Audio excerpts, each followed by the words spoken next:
se, että siinä työssä itse onnistun ja mun firma ja mun kuljettajat onnistuu, niin se tuo semmoisen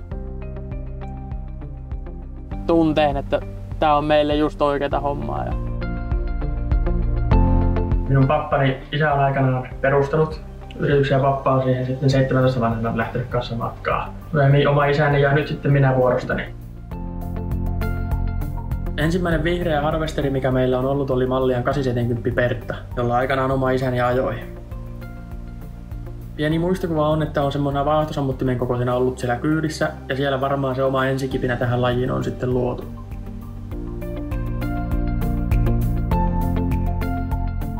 Yonder tietysti isona organisaationa, brändinä, niin kyllä se siellä vahva tuki taustalla. Tuotekehityksessä on saatu kertoa niitä semmoisia kehityskohteita, mitkä meitä ja yrittäjiä ja kuljettajia haastaa. Meillä on 1270 H:ta tulossa.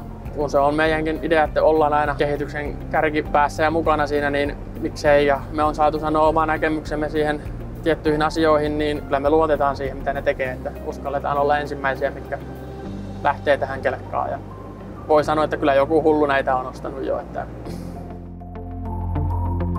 mun työssä on parasta se vapaus, saa itse määritellä menemisensä ja tekemisensä, kunhan hommat tulee hoidettua.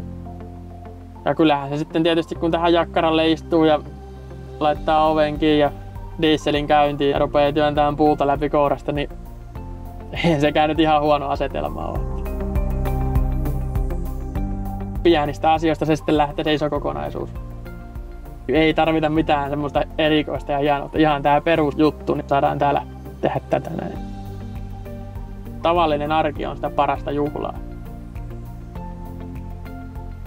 No niin, sitten vaan oikeisiin hommiin, niin moro vaan!